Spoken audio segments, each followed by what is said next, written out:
Today's word of the day is hyperbole. Now, be careful on pronouncing this one. There was a comedian who kind of purposely made fun of the pronunciation of this word, but then some people didn't understand that he was joking. His name is Brian Regan, and the comedy album that one was called Epitome of Hyperbole, and he purposely mispronounced it. So don't be one of the people who fall for that trick. The correct pronunciation is hyperbole.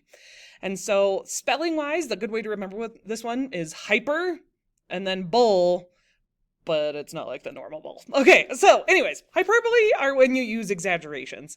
And as creative writers, it's such a fun trick. It's not like you have to use hyperbole, but it is something to just add a little pep and a little zing to your writing to just make it more exciting. So I kind of like thinking about hyperboles. I like comparing it to, I feel like most people have that one friend who will stumble into, let's say, the lunchroom and all dramatically, oh my gosh, you guys, today has been the worst day of any day that has ever been a day. And they're just so over the top, right? That's hyperbole right there.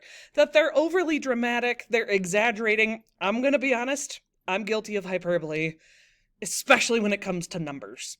I am pretty bad about trying to make the number seem bigger than it actually was. So maybe it was a lot, but I'll be, extra hyperbolic and say it was 1,000,000 billion zillion.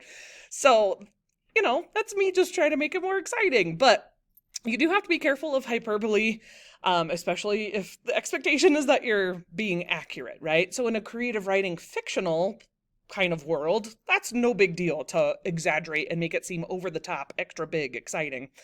I like thinking about advertisers, right? There's that moment in Elf that I love. He stumbles into the coffee shop or not stumbles, I shouldn't say stumble. He goes into the coffee shop and because he had seen the sign, world's best coffee. And he he doesn't understand that it's an advertisement, that there's nobody who regulates that, right? And he's like, world's best cup of coffee, you did it, right? And they just look at him, dude, that's, wow, okay. We really pulled one over on you, right? And it kind of goes, it's like that idea of those YouTube videos that show you the secrets of advertising, right? That they'll use glue instead of milk if it's a bowl of cereal. Or I don't know about you, but I've never been to a restaurant and had my food look as perfect as it looked like in the commercial. And that's a way of being hyperbolic, right? They're using hyperboles. So in creative writing world, great.